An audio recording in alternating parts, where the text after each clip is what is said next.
शरद जी, इस विशेष सत्र में कौन सा सनातनी काम होने वाला है? विशेष सत्र का तो एजेंडा ऑलरेडी डिक्लेयर किया जा चुका है, तो उसके बारे में सभी को पता है। आप मुझसे ऐसे सवाल न करें जो सबको पता है, ठीक है। अब उसके बाद उनके मन में क्या है, जिसको वो बाद में बताएंगे, तो अभी अभी उसके बारे में उनके मन में क्या है, किसी के मन में क्या है, तो कैसे बताया जा सकता। मैं तो पहले इस पे आता हूँ, तो ईडी की बात है।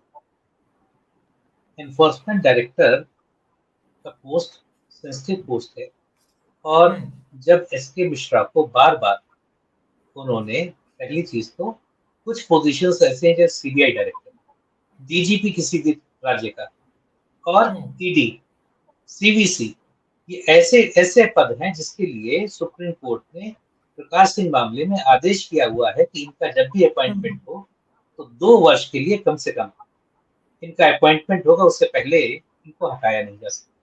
दूसरी चीज कि इनको तभी अपॉइंट किया जाएगा जब कम से कम 6 महीने की सर्विस हो।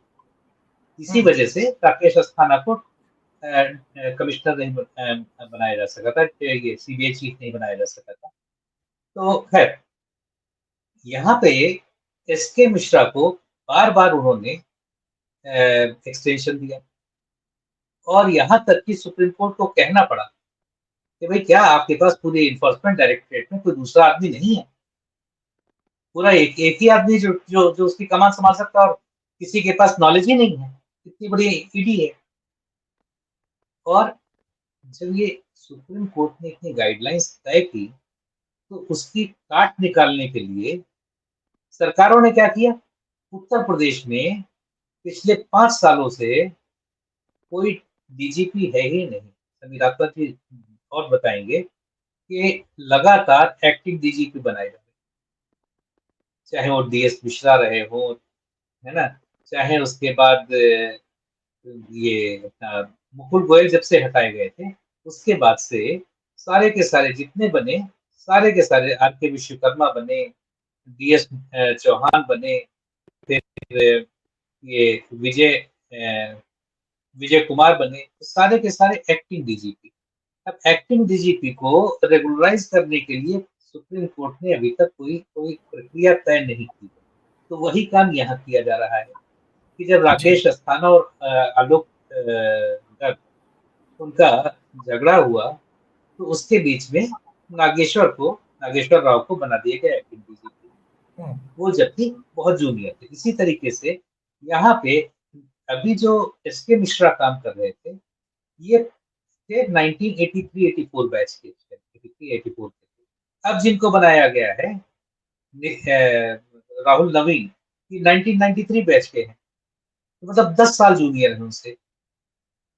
तो हायरार्की मेंटेन करना चाहिए, लेकिन सरकार अपने मन से किसी को भी जो उनका फेवरेट होता है। अब एसके मिश्रा के बारे में एक चीज जो मुझे पता है, वो ये है कि उनकी इंटीग्रिटी डाउटफुल नहीं। कोई भी व्यक्ति, चाहे सरकार का हो चाहे विपक्ष का, ये नहीं कह सकता कि सब उन्होंने किसी से पैसे लेके किसी का कुछ। अब ये बात और है कि उन्होंने जो फैसले लिए, उसमें बहुत से ऐसे लोग थे जो एनफोर्समेंट डायरेक्टरेट ने पिछले 5-7 सालों में, 8 सालों में, तो जो जिन लोगों के खिलाफ मुकदमे कायम किए, वो साबित नहीं कर पा रही है। जैसे दिल्ली का मामला अगर लीजिए, तो उप मुख्यमंत्री, यहाँ के फाइनेंस मिनिस्टर, कितने राज्यों के जहां चुनाव होता है, मालूम चला चुनाव बाद जैसे ही डिक्लेयर हुआ, तुरंत सीबीआई और ईडी पहुंच जाती है। जब पिछली बार राजस्थान का चुनाव था, तो गहलोत जी के, अशोक गहलोत के साड़ू के घर छापा पड़ गया। अभी छत्तीसगढ़ में छापेमारी चल रही, क्योंकि छत्तीसगढ़ में चुनाव है। मध्य प्रदेश में होने वाले, तो वहां चुनाव। देखिए, इससे कोई किसी को घबराने की जरूरत नहीं है छापेमारी से। अगर आपके पास कोई स्केलेटन्स नहीं है, अगर आपके पास कोई ऐसे ऐसे आपने हेराफेरी नहीं की है, तो आपको घबराने की जरूरत नहीं है। लेकिन क्या है कि ईडी जो मामले दर्ज करता है, वो एक एक्ट है, पीएमएलए एक्ट, ये prevention of money laundering act.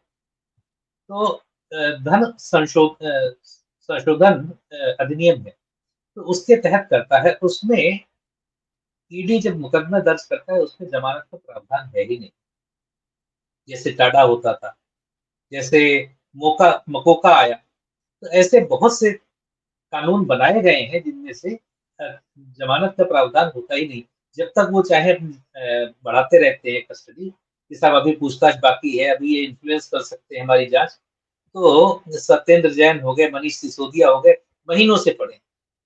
अभी तक किसी के खिलाफ कोई ऐसा सबूत पेश नहीं किया गया है।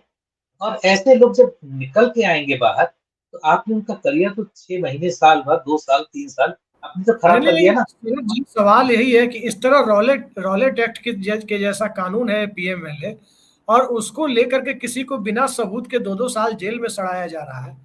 फिर इस पर सर्वोच्च न्यायालय संज्ञान क्यों नहीं लेता? क्यों नहीं इन लोगों को तत्काल बेल दिया जाता? आखिर ये लोग देश गए छोड़ तो के तो थे, भाग नहीं रहे। पूछताछ गए उनके तो घर थे। जाकर के भी हो सकती है। देखिए देखिए, सुप्रीम कोर्ट भी कानून से बंधा हुआ है। जब तक कानून में प्रावधान नहीं है, तो सुप्रीम कोर्ट या तो पूरे कानून की समीक्षा करके उसको मतलब जुडिशियल रिव्यू का काम सुप्रीम कोर्ट के पास है। वो कह सकता है कि ये जो कानून बना है पीएमएलए का, ये ठीक नहीं, इसको बदल दीजिए, इसके इसके इन सेक्शंस को हम खारिज करते हैं। ये ये चीज, ये अधिकार सुप्रीम कोर्ट के पास है। लेकिन ये नहीं है कि सब किसी भी व्यक्ति को वो कानून से बाहर जाके जमानत दी है। तो जब तक वो कानून बना हुआ है, तब तक उसमें जो व्यक्ति जिनके खिलाफ एफआईआर रजिस्टर है, उनको जमानत देना अदालत के पास हाथ में नहीं है। या तो उस कानून में संशोधन हो जाए कि हाँ भाई दे सकते हैं। हालांकि टाटा में भी बाध्य देनी शुरू हुई थी। तो खैर, मेरा ये कहना है नहीं नहीं, कि मैं यही कह रहा हूं सर कि 302 और 307 में तो जो नॉन बेलेबल की सेक्शंस है, उसमें तो लोगों को जमानत मिल जाती है स्पेसिफिक केसेज में।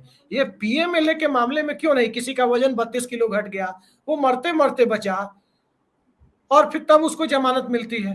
क्या कल देखिए, को अगर व्यक्ति आप अगर बड़ी पीएमएलए के सारे सावधानी हो केसेस जाए। देखेंगे, पीएमएलए के सारे केसेस देखेंगे, तो उसमें बहुत से ऐसे हम्म जो बिग फिश कहलाते हैं ना, बिग फिश भी होते हैं।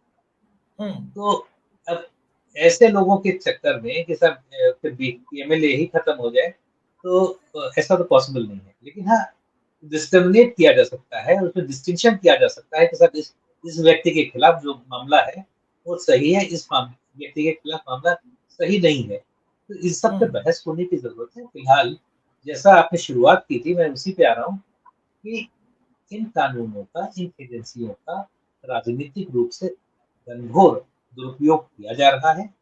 और जैसे अभी अभी मैं कल ही देख रहा था, बल्कि आपको मैंने शायद भेजा भी था कि एक बड़ा विज्ञापन छत्तीसगढ़ में जारी हुआ है, कांग्रेस ने जारी किया है हम्म कि साहब वो क्या है, ईडी ईडी को लेके उन्होंने बड़ा अच्छा विज्ञापन जारी किया है किसी सॉन्ग को जी लेके, ईडीआई जी। ईडीआई। तो ये वो ईडी ईडी अपना क्या है? मजाक बनवा रहे हैं। हाँ, ये ईडी ईडी क्या है, ये ईडी ईडी क्या है, तो जी। उसका पूरा उन्होंने डिस्क्रिप्शन दिया है कि ईडी ईडी क्या है, कि जहां भी चुनाव होता है तो वहां ईडी क्यों पहुंच जाती है। हम्म तो ईडी को भी अपनी छवि सुधारनी होगी। अगर जो भी कोई, भले ही पॉलिटिकल अपॉइंटी हो, लेकिन एक बार आप अगर आ गए, तो उसके बाद आपको पूरा अधिकार है अपने अधिकारों का उपयोग करते हुए अपनी अपनी छवि और अपनी एजेंसी की छवि सुधार सकते हम्म हैं। जो अगर किन्हीं लोगों के खिलाफ आपको सबूत नहीं मिल रहा है, तो आप कह सकते हैं कि सर इनको जमानत दे दी जाए, इनके खिलाफ मतलब हम्म इनको डिस्चार्ज कर दिया जाए। लेकिन उनको सिर्फ इसलिए क्योंकि वो पॉलिटिकल मामले हैं उनके खिलाफ, इसलिए उनको नहीं छोड़ा जा रहा। ये एक गलत चीज है। इस टेंडेंसी पे काबू पाने की जरूरत जी।